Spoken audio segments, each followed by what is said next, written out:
I'm the least fit I've been in around 6 years. My fitness has been on a steady decline for the last 4 months as I've been busy with a few other things in life. But last weekend I had the opportunity to go down to Jindabyne for 3 days with Chris Miller, Cooper Sayers to do some course recon for an upcoming event. And on the Sunday, we did a ride up to Charlotte's Pass, which I think is the highest paved point in Australia. And up that climb, I had a race against Chris Miller. We wanted to see who would be the fastest up that climb. And given where my fitness is at and that Chris has been doing a bit more training than I have, I needed to pull out every trick I have in the book. Can you carry that, please? Yeah. To get the most out of my fitness and climb as fast as possible for the current power I have available. The first tip is to save energy before the climb by avoiding power spikes and riding a higher cadence than you normally would.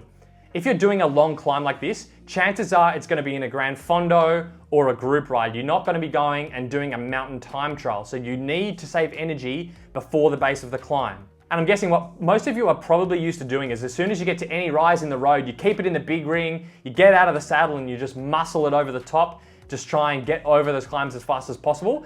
If you want to save energy for a climb, that's not what you want to do. You want to be keeping the power as low as possible and riding a higher cadence. And you're going to do that by just dropping into the little ring. As soon as you get to the base of any of these rises, little ring, increase the cadence. Riding with a higher cadence reduces your muscular fatigue, and dropping it down into the little ring reduces the temptation to spike your power to get up any of those rises. Obviously, if you're riding in a group, the pace up any rises before the climb is going to be dictated to you, but ideally you can just try and slow the group down. If it's a big group as well, you can start at the front as you're going up a rise and slowly drop back down in the group as you go up the climb, just so you have to do less power. But essentially up any rise before you get to the start of the climb, reduce your power, increase your cadence. That's going to get you to the start of the climb with fresher legs. Second important thing is to ensure you're dressing for the conditions. This is whether it's cold conditions or hot conditions, because helping your body maintain your core temperature is a key part of getting the most out of yourself physiologically. I think we've all had the case where we go out for a ride, we're a little bit underdressed, perhaps we get rained on, and that coldness sinks into your bones, sinks into your body, your legs don't work, your lungs burn, and you just can't put the power out. So if it's cold conditions, 2 quick tips. The first thing is don't be tempted to underdress, especially if you're doing something like a Grand Fondo. I think a lot of people think, oh, over the course of the day, I'll warm up. So they'll tend to underdress at the start.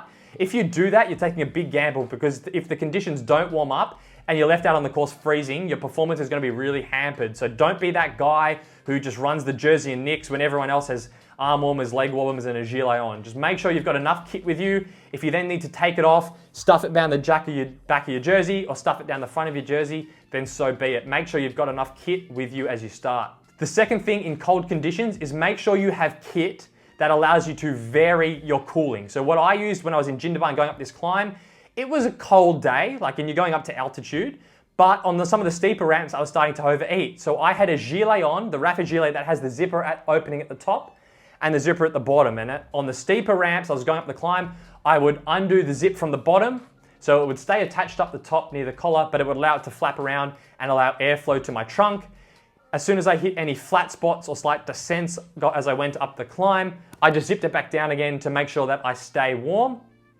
And I was doing that constantly up the climb. Zip it up, zip it down, zip it up, zip it down. So whether you're doing that with a gilet or a jacket or some other piece of clothing, make sure you've got a piece of clothing that's easy to let airflow in and then easy to shut off the airflow without having to take your hands off the bars. If it's very hot conditions, the only thing I would suggest is just wear the absolute minimum amount of clothing as possible. So no base layers. I think people have a thing in the heat where I think because marketing tells them, oh, wear this base layer and it wicks the moisture away and it can cool you more. I think that's total bullshit. If it's hot conditions, you just want jersey nicks. Take the base layer off, wear the thinnest jersey you have possible. You're just going for maximal airflow as much as you can.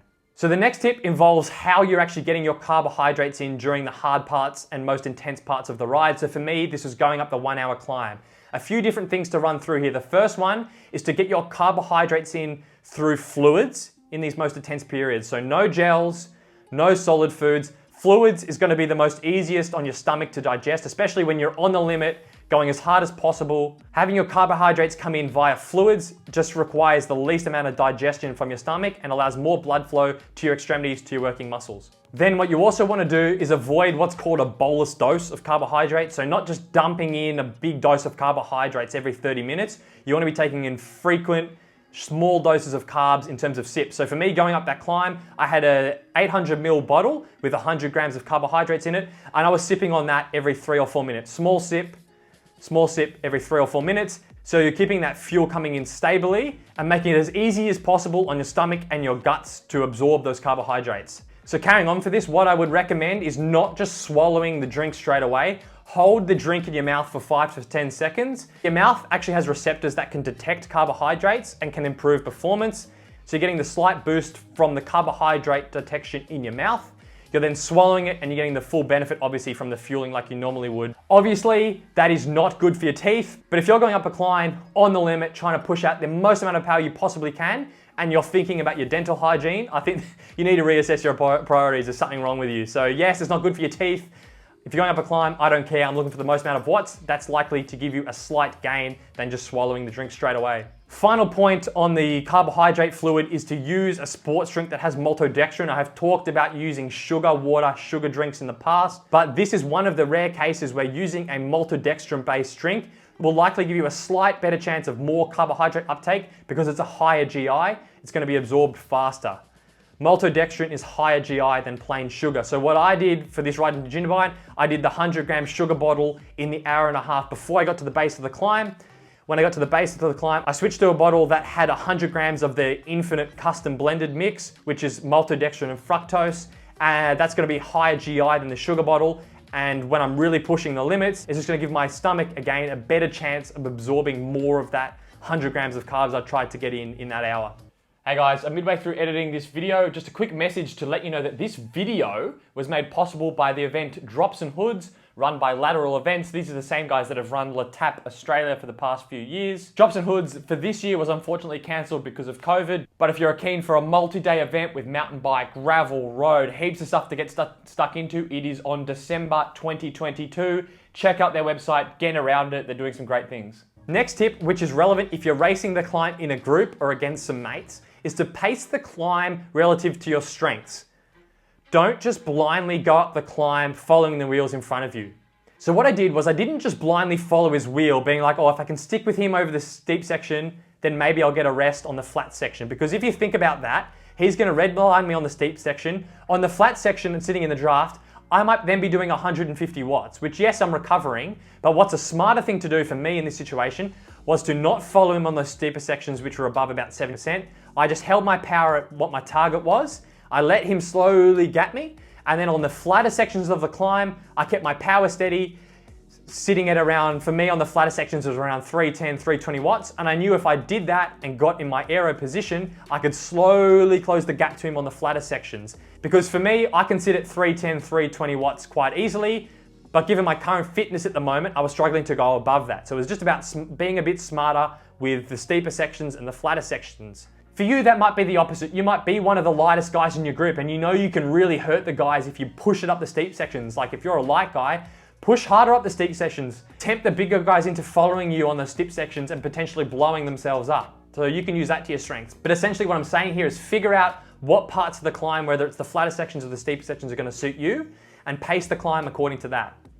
The next tip is for those of you that have a power meter, and I would use what I call flexible pacing. A lot of the time, the riders that I coach will ask for me when they're going and doing like a grand final, they'll ask me, hey Jesse, what power should I be doing up the climb? Should I be doing like threshold power? Should I be doing 90% of FTP and things like that? And I unequivocally always say, I can't tell you. I don't know. I don't know how hard the ride's gonna be before that. I don't know how good your legs are gonna be on the day. I don't know if it's gonna be stinking hot and your power's gonna drop off. There's so many factors that going in with this predetermined idea of the power you wanna hold as you go up a climb is entirely pointless. But looking at your power as you go up a climb is still very useful if you're using flexible pacing. So what flexible pacing involves is it involves looking at your power as you go up in the climb, but you're using the power you're seeing on the screen and how you're feeling to set yourself a power target on the go. So as I hit the base of the climb, I wasn't pacing off the power meter. I was pacing off how I felt. So obviously on like an hour-long climb, you don't really want to be hurting in the first 10, 15 minutes. You just want to feel like you have good pressure on the pedal. So I was doing that, but in no way was I sort of on the red line or in sort of pain. And then what I would do was go for that feeling. I would then glance down at the power meter and look down, okay, I'm on 330 watts. Interesting. Keep pacing it off feel, look down again. Okay, I'm on 340 watts. And as you do that, you can then set yourself a power target. I can say, okay, clearly I'm comfortable at around this 330, 340 watt mark. And that's where I'm just gonna try and hold. So then on any of the steeper sections, as Chris started to surge, my power started to go at 360, 370. And then I can say, that's too high. I know I'm not gonna be able to hold that. And then I can use my flexible pacing to set sort of a power ceiling that I know I don't wanna go up above about 360, 370. Ideally, in this first 20, 30 minutes of the climb, I'm sitting where I felt comfortable, which was around 330, 340 watts. So essentially, I am giving myself a power target for the climb, but it's flexible and it's set live sort of on the go. Let's say if this was the actual event on the day and I'd already done 80 Ks before, that power target 330, 340 might be 310, 320 if I was coming into the climb with more fatigue. And that's why your power target needs to be flexible and it needs to be based off how you're feeling in the moment.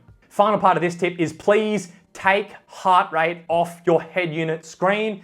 Looking at heart rate is not gonna help you at all. If you've got a power meter, it is useless. Take it off, it's just distracting. It's just gonna throw your head through a loop and it's in no way is it useful at all as you're pacing up a climb. Please take heart rate off, just use power. Final tip for this video, guys, is to make sure that you're efficient in both a seated and a standing position. I think most people are naturally more efficient in their seated position. And yes, they might be able to get out of the saddle to do a 20, 30-second surge. But if I tell most people, hey, I want you to get out of the saddle for a minute and climb your threshold, they can't do it. They're just not efficient for those longer periods of time at the saddle. The reason why this is important as you're going up a long climb is you need to be able to stay comfortable. If you're doing a 40, 50-minute climb and all you can do physically is sit in the saddle to produce your power, you're really putting yourself at a disadvantage. So you need to train some efficiency in your standing position.